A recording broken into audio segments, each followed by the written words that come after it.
Good afternoon. You are at the Roar webinar series. I am Josefina Bonilla, and this is Max Faingezicht. Did I pronounce that? Perfect. You did a great job. Thank you, Josefina. And Max is the co-founder of Telescope. What is Telescope? So Telescope is on a mission to find and bring the pursuit of opportunities, purpose, and autonomy for the talented people of the world. We are driving the future of remote work, specifically focused on software engineers in Latin America and connecting them with the right opportunities in America, in the United States. So, are you a serial entrepreneur? I guess you can call me that, yeah. I'm on my third company. One of them was a small business. The last one was a high-tech software company. And in this third company, it's a hybrid between services and software. Now, you and I met when you sold Thrive Hive to Gatehouse. That's right. I sold Color Magazine to Gatehouse. And that was your second company at that point? That's right. Yeah, my first one was back in Costa Rica, where I'm originally from. So that was the first one in the US. Okay. So why be an entrepreneur? What's the driver behind that? Yeah, well, I think that for me, I'm definitely motivated by autonomy, by just owning my own destiny, and also feeling very connected and seeing the results of my work clearly in the way it impacts users, customers, the world. And I think entrepreneurship is the perfect blend of those things. And it also lets my creative energy run free. And those are the things that make me wake up in the morning and just feel energized to go and crush whatever it is that I have to go do that day. Now, do you think that this is the best time to start a company? I mean, you started it before the pandemic, but do you think this is a good time? Well, I think that there isn't such a thing as the perfect time. I think if anything, when there's difficulties in the broader economy, in society, that always starts to, make people a little more motivated to take the leap, right? So if anything, this is as good a time as any. I would say, it's all given the context, right? I'm always urging everyone who's got that inkling of entrepreneurship to go out there and start something. But, there's also context around, your personal responsibilities and other things where, right now, not everybody's having a fun time. It's a hard time for a lot of people. But I do think that some of the most impactful, most game-changing companies in history were founded in difficult times. So I would say if you've got an idea and you're dying to go do it, don't hesitate. Just go for it. Now, I know during one of the conferences that I had done at Color, we had polled, it was a women's conference, but we polled all the women in the room to ask them if they had side hustles, right? And over 90% of them said they did for whatever reason, whether it was the job that they had didn't satisfy them, they had an entrepreneurial spirit and they wanted to pursue it, or they needed extra money, whatever we didn't pull that, the reasoning behind it. But I'm curious, with your three companies, was any of them side hustles, or were they main hustles? Did you leap into being an entrepreneur, or did you take, side hustle steps? Yeah, no, I think in my case, I definitely took the leap. I was younger when I started my first company and had very little responsibility. When you're young, you have very little to lose. So that helped. But I also think that, in the last two companies, it's kind of scratching my own itch. Like I've had a problem that I've, lived through and just felt that there was a better way of solving it. And you know how they say, if it ain't broken, don't fix it. I see it the other way around. If it's broken, go fix it. If you have a better solution, bring it to the world. Now, I like you, this is my sixth company. Wow, that's amazing. Some with varying degrees of success. Color was by far the most successful to date. But I feel like, sorry about that, the lessons that I learned in my early career really propelled me forward can you talk about maybe some of the lessons that you learned that helped you move forward, some of the leadership skills that you were able to peel together? Yeah, no, absolutely. I think, you mature, you learn, and every experience kind of shapes the way you think and the way you act. I think for me, some of the main lessons from my early, experiences were mostly around people. It's kind of what are those core values that really define you, and learning to stick to them. Starting with empathy. If it's all about people, then making sure that you kind of put everyone in the room when you're making a decision, whether that's your team, your customers, your investors, your partners. Like, it's so important to understand their vantage point, what decision you're making, it's going to affect their lives, their day to day. So that's one big one. The second one, I think, is integrity. As you start getting more and more into business, you're put in positions where there's very, very tough decisions. And in my case, this is something that really permeates the way I behave, the way I just like to simplify things. And I think that if you want to simplify things, high level of honesty and integrity just makes that complication of having to make tough decisions go away. It's you stick to it, and people know how you're going to behave, and they trust you for that. And that creates long lasting relationships, which ultimately are, the most powerful and valuable ones. And I don't know, I guess the third one is humbleness. Sometimes when you're young, you got a chip on your shoulder, you got a lot to prove. But then as you grow older, you realize that, having no ego just leads to better decisions. When you don't have assumptions of what's the right answer, you actually take in all the input from all places, from the smartest people in the room, from the people that are talking to the customers, from everyone, right? And that helps you kind of make a more informed decision. So I think that humbleness definitely evolved over time and has become a big part of my way of leading. I love that. Now, do you have folks that you look up to, that you're inspired by? Oh, absolutely. I mean, I think that there's so many people that have touched me in one way or another, right? I think it all starts with like formative figures, right? Obviously, my parents instilled in me a very strong work ethic. That level of integrity I was talking about. So I think it starts there, which is kind of foundational. Expanding from there, maybe professors. I can think of Ed Roberts, for example, and his passion for his vocation, teaching, and what he's done for entrepreneurship at MIT. He's actually an investor in both my last company and this company. So he really kind of puts his money where his mouth is. Then you've got, the classic mensch.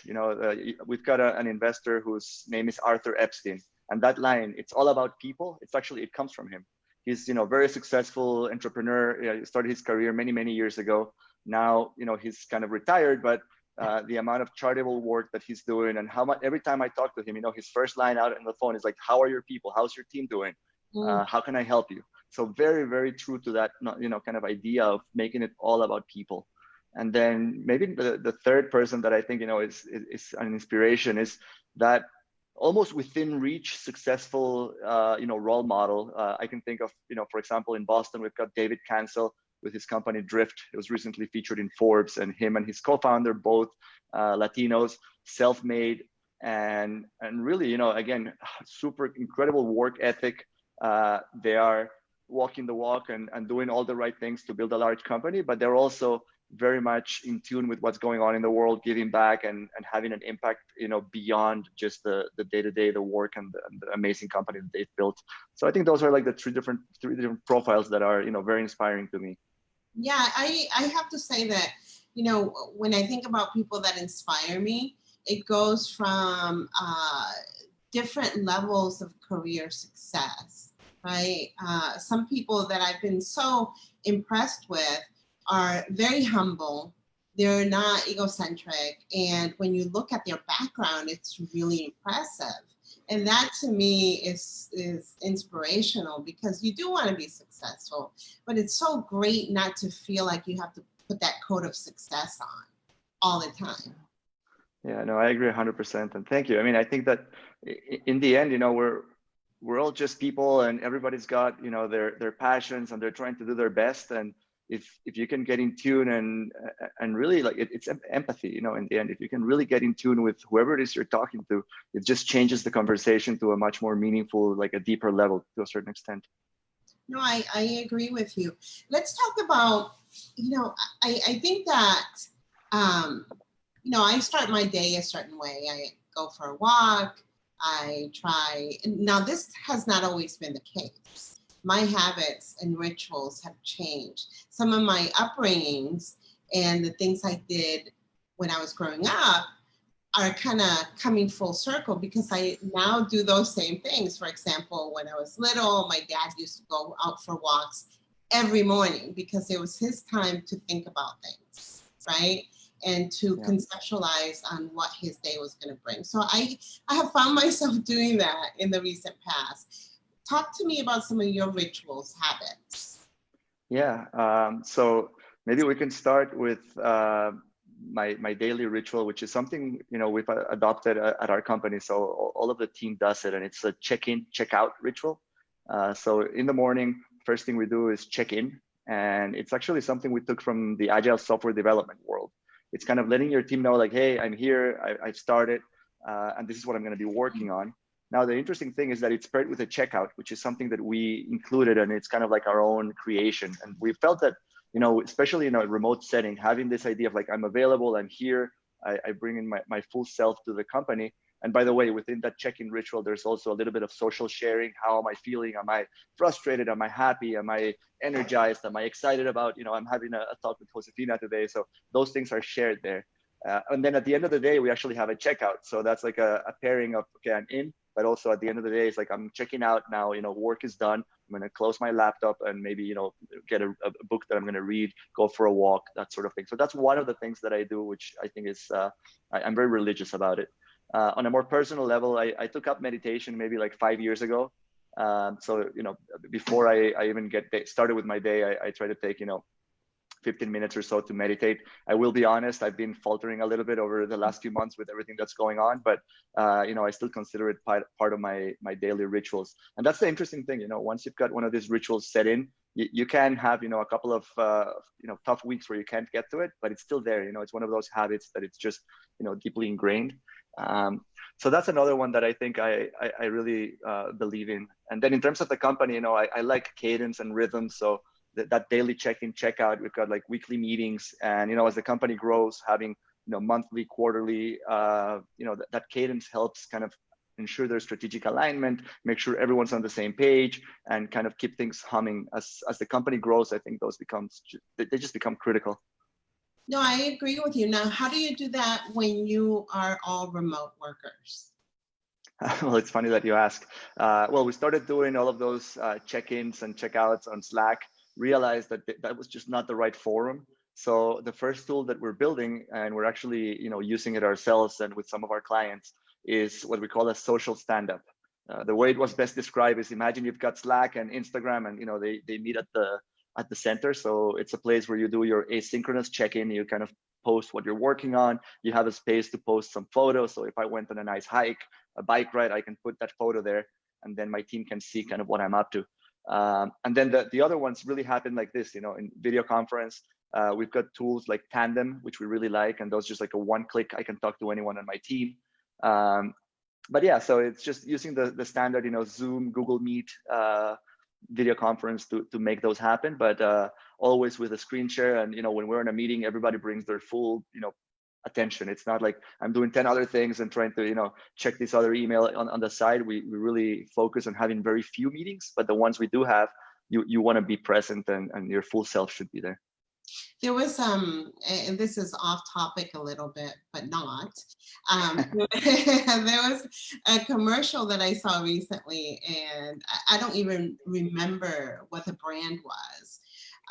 However, what I do remember was there was this woman, and she's watching a show, and her hair is up, and she's in her jammies, nice shirt on, and then her computer goes off, or it beeps, and she then turns around and gets on the computer, puts her hair down, and she starts working. But all throughout the other time, she's watching TV.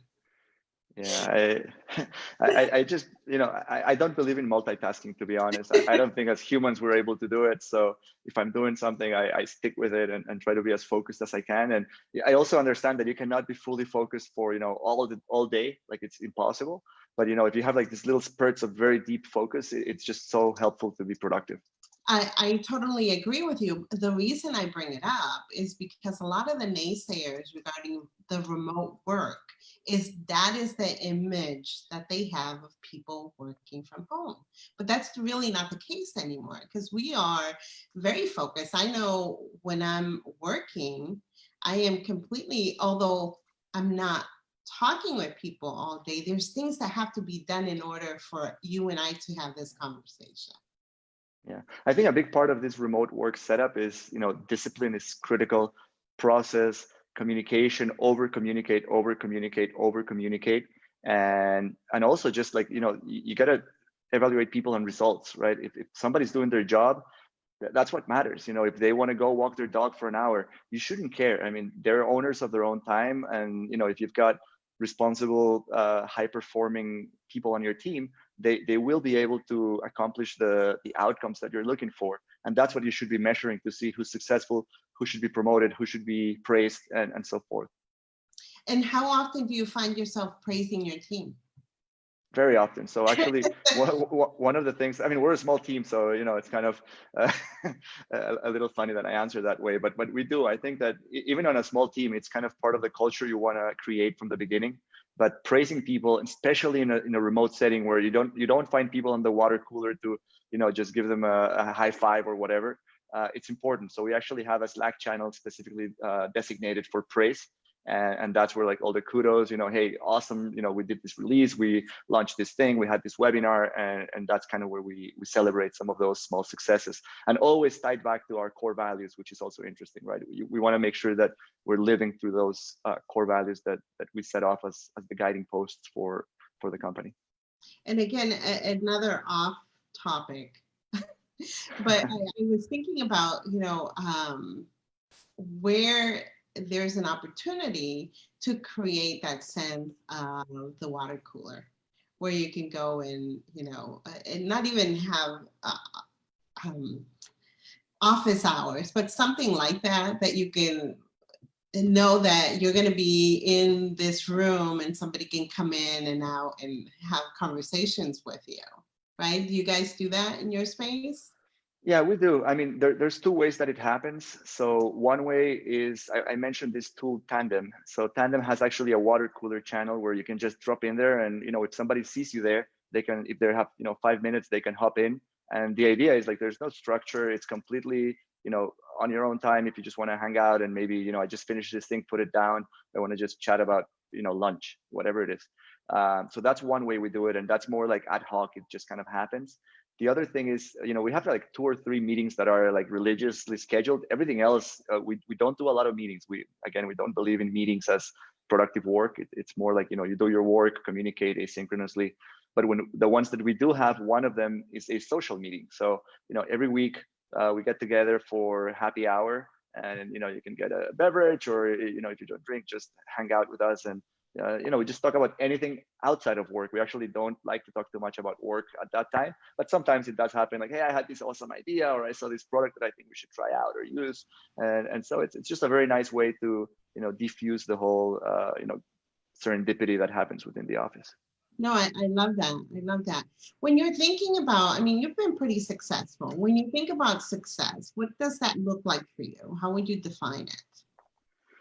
Yeah, I think for me, success is really kind of twofold, right? The first thing is, you did something that you're proud of.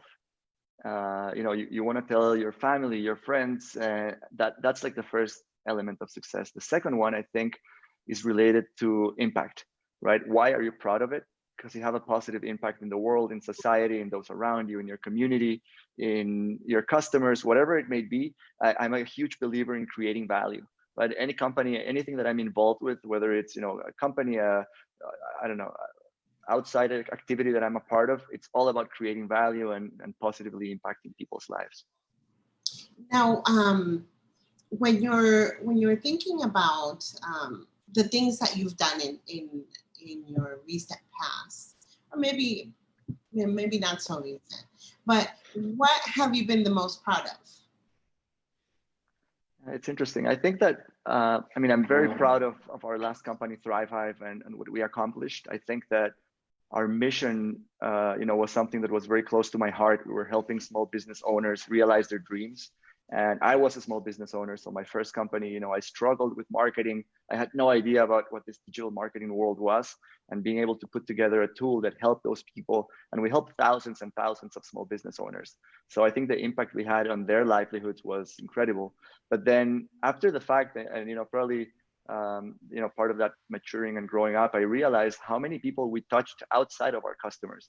We've got this alumni group, and there's hundreds of people that, somehow worked with us, were interns. They were part of the broader company, once we got acquired.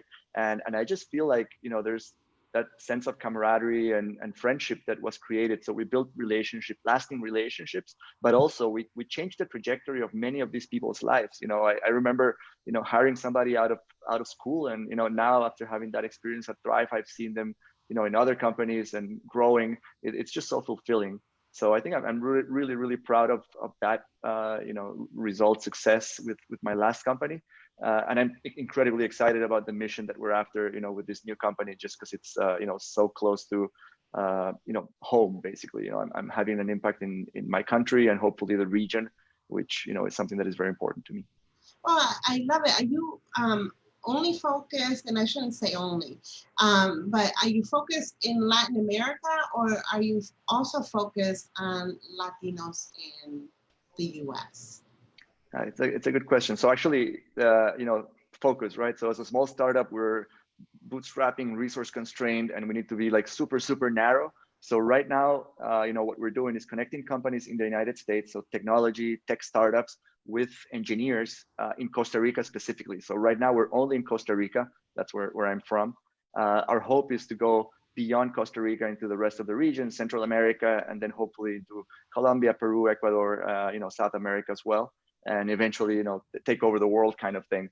But right now it is very focused on Costa Rican engineers and, US companies. I love that. I think it's a great idea. I can't wait for you to go to Puerto Rico and Santo Domingo. We'll be there. we're going to get there. It's just a matter of time, but we will. When are you thinking that's going to happen? Do you see that as phase 3, 4? Yeah, so we're actually thinking of the company as 3 phases. Phase 1 is prove the model, start building the two-sided network. We have to build the core critical mass of engineers, and starting with a customer base so we can actually get a little bit of cash flow going. I think that's probably going to take us like a year to get what I would call proof of concept critical mass. But then we're software people, and our product thinking is to automate a lot of this into a marketplace where opening a country is going to be a much more seamless experience, where what we need to do is navigate the legal compliance, like all of those details to make sure that we're doing everything the right way. But hopefully, I think within a year or two, we should be expanding beyond Costa Rica into the rest of the region. Super. I have 2 more questions. One is about business, and the other one is totally personal. The first one regarding business. Advice for entrepreneurs in the making. Yeah, I think that the most important advice, I'm going to sound like a broken record, but it's really focus on people. If you focus on people, and it all starts with your team and your customers, I think you're on the right track. I think entrepreneurship sometimes can be, seen as super glamorous, but you're doing everything. I mean, you're wearing all the hats, you're doing sales, you're solving the problem, your customer success. In the beginning, it's hard. So stick with it. You have to be perseverant. And I think if you focus on people and get close to the action, and you can actually see the impact of what you're doing, it's that much easier to go through the tough times, because it is a roller coaster. It goes up and down, and sometimes you're at the top of the world. Those are the fun days, but sometimes you're not. And having the right people around you to support you, whether that's co-founders, partners, team members, that's the most important thing. And just persevere, because the outcome, if you're able to build your vision, is a level of fulfillment that is hard to achieve otherwise. Yeah, I agree with the perseverance. I know for me, with all the companies I've built, there's been many times when I have been on the cliff thinking, I'm done. And I've had a number of people that have pulled me off the cliff. Not literally, but 100% agree. I mean, I think for me, my co-founders, Nick and Adam, not only do they complement me, I think that's the number one thing. Don't find somebody who's just the same as you. Find different people, bring some diversity in all regards, right? Diversity of thought, ethnicity, backgrounds, experience, but also, somebody that you do share that foundational core value set. And then when I was, sometimes I was ready to give up, like this is just not going to work. And then Adam would come in and, pick me up. And I think that those are the things that you don't foresee, but having a very strong, team and partnership there is critical. I agree. So this is the final question. It's a funny question. Okay. So I am looking at you and I can't help look at the stairs, right? Yes. I'm thinking, would I fall down those stairs if I was walking because they don't have handrails? Has that ever occurred to you?